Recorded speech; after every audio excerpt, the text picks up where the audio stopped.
Shallallahu Alaihi Wasallam beliau memesan kepada umatnya dua hal. Ma in tamassaktum bihima lan tadillu ba'di.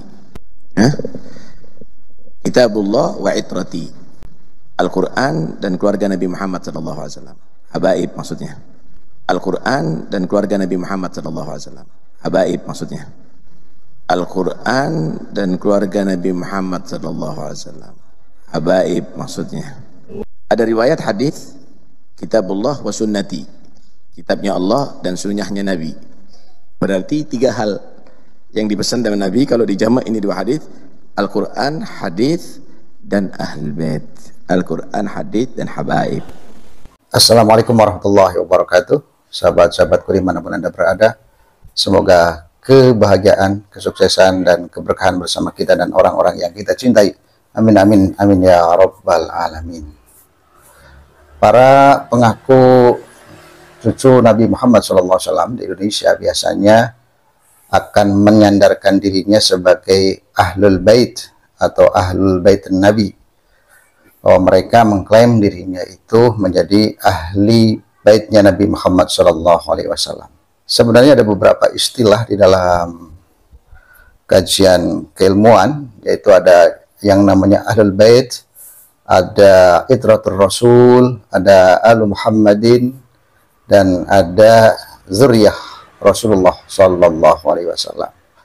Nah, biasanya oleh orang-orang yang mengaku dirinya sebagai Zuriyah Rasul atau cucu Nabi, biasanya akan dikiring opininya menjadi satu, yaitu sebagai Ahlul Bait. Lalu bagaimana penjelasan Ahlul Bait yang sesungguhnya yang benar?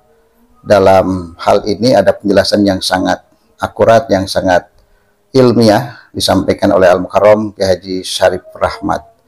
Berikut videonya kita tayangkan dan simak bersama-sama.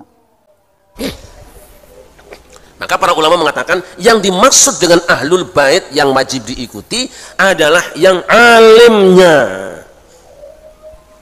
Lah kalau sama yang bodoh mau ngaji apa? Mau sholat sama orang bodoh? Yang mana? Yang baik akhlaknya dan mencontoh Rasulullah dalam kehidupannya. Wis. Ayo kita lihat, Rasul pernah berdoa, Allahumma ij'al rizqa ali Muhammadin qutan. Allahumma ij'al rizqa ali Muhammadin qutan. Ya Allah, jadikanlah rezeki ali keluarga Muhammad itu hanya pas-pasan. Ada yang gitu kan? Keluarga Muhammad itu dalam doa Nabi ini doakan, ya Allah, aku mohon rezeki keluargaku itu pas-pasan saja. Qutan kafafan. Kira-kira doa Rasul dijabah nggak? Jadi kalau ada yang mewah-mewah itu pas nggak dengan doa tadi? Dua, inna la tahillu lana sadaqah. Kami Ahlul Bait, sedekah itu tidak halal buat kami. Tidak boleh, zakat tidak boleh, sedekah tidak boleh. Jadi kalau ada orang minta sedekah itu pas nggak? Ngaku cucu Nabi. Bagaimana pula kalau orang ngambil kotak amal? Saya kemarin dapat laporan dari seseorang, nanti aja kita angkat, videonya ada. Bahwa seseorang itu jadi kaya raya gara-gara kotak amal di kuburan, miliaran. Anehnya ngaku cucu Rasul. Menzinahi anak orang, ngaku cucu Rasul. Saya tidak nyebut siapa-siapa. Hanya modal udeng-udeng. Rasul itu tidak pernah bohong. Tidak pernah bohong. Dan Rasul berbicara, Ahlul Baitin Nabi itu lurus, bersih. Karena kalau mau berbicara, mau berbuat, mau bertindak itu mikir malu. Jangan sampai Rasul dipermalukan.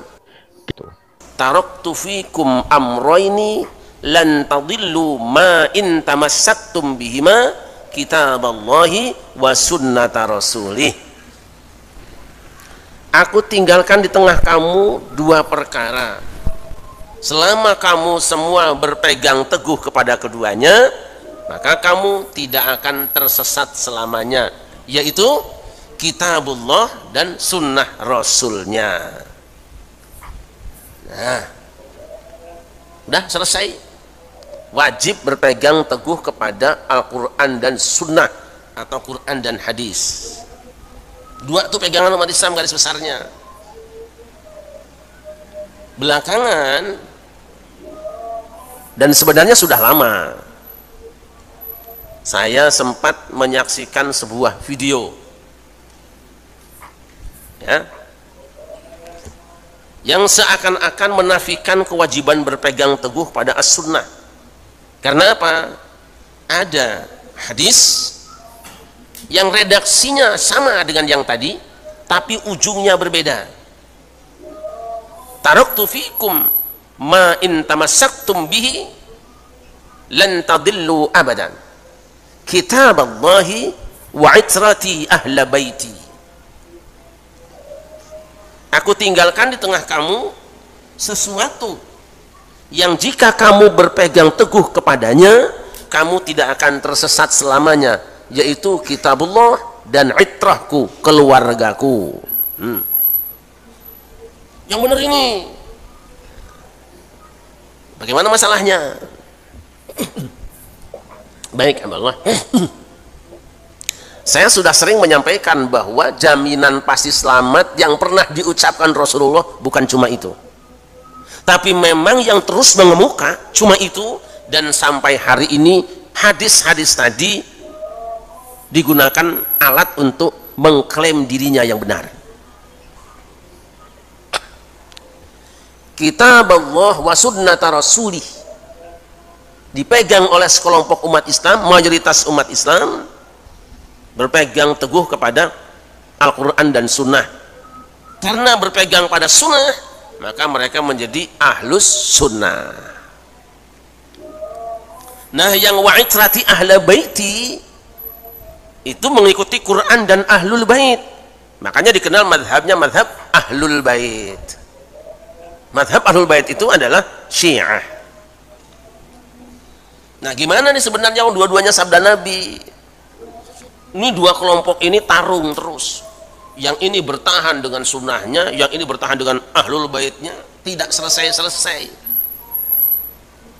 Nah, mari kita renungkan bareng-bareng, kita kaji bareng-bareng supaya rampungnya juga ayem.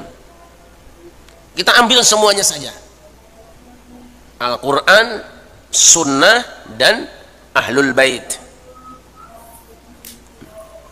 Hadis-hadis ini sebenarnya tidak perlu dipertentangkan, tapi dipastikan. Apa maksudnya? Satu, ternyata saudara-saudara kita Syiah yang mengatakan berpegang teguh kepada ahlul bait juga bukan berarti tidak mewajibkan berpegang pada as-sunnah. Kalau ada yang mengatakan cukup ahlul bait tidak harus sunnah, nah dia menyalahi kitabnya sendiri. Nah, ini kitabnya nih. Nantilah dulu ya, dulu. Saya tidak akan bahas perbedaan keduanya, nanti panjang sekali. Jadi kesimpulannya bahasan kita adalah 3: Quran, Sunnah, dan ahlul bait. Saya termasuk yang tidak mau repot. Enaknya begini, benar kita wajib berpegang teguh pada Quran, benar. Benar kita wajib berpegang teguh pada as-sunnah, benar. Benar kita wajib berpegang teguh pada ahlul bait, ya. Tentu harus ada kepastiannya. Mengapa? Dulu Al-Quran pernah ramai, banyak orang yang melaporkan ini ayat Quran, ini ayat Quran, ini ayat Quran. Tapi para ulama punya rumusan. Kapan sebuah bacaan itu dianggap sah sebagai Al-Quran? Itu diuji dengan 3 persyaratan. 1, riwayatnya sampai kepada kita secara mutawatir, informasinya itu mutawatir. Yang kedua, sesuai dengan salah satu wajah di dalam ilmu nahwu, dalam bahasa Arab, sesuai dengan kaidah bahasa Arab. Dan yang ketiga, sesuai dengan Rosam Utsmani. Ini nanti kita punya bahasan tersendiri tentang ini. 3 ini. Begitu dilaporkan, ada tulisan bahwa ini ayat Al-Quran, ada bacaan bahwa ini adalah Al-Quran, diuji oleh para ulama. Di Quran itu banyak dulu itu. Kesimpulannya apa? Dengan persyaratan yang dibuat para ulama tadi, akhirnya disimpulkan oleh Ibnu Mujahid bahwa qiraat yang dianggap sah adalah qiraat jumlahnya ada 7, yang kita sebut dengan qiraat sabah. Bacaan yang lain stop. Walaupun itu teks ayatnya ada di dalam Sahih Al-Bukhari, Tetapi karena ada persyaratan lain yang tidak masuk, yang bacanya cuma 2-3 orang, tidak mutawatir, atau tidak sesuai dengan bahasa Arab, atau tulisannya tidak sama dengan standar Rasam Utsmani, maka ditolak kequranannya. 7 qiraat dengan masing-masing 2 riwayatnya. Berkembang kemudian pada zamannya Ibnu Jazari, bukan 7 lagi. Setelah dikaji ulang seluruh dunia, riwayat-riwayat orang yang baca Quran di mana-mana, yang bisa dibenarkan ada 10 qiraat, al-qiraatul ashr. Dah, selesai. Semoga video yang baru saja kita tayangkan menambah khazanah keilmuan kita, meluruskan istilah Ahlul Bait sesuai dengan apa yang dimaksud oleh baginda Rasulullah Sallallahu Alaihi Wasallam, junjungan kita semua. Semoga bermanfaat. Salam Pancasila Jaya, salam NKRI harga mati. Wassalamualaikum warahmatullahi wabarakatuh.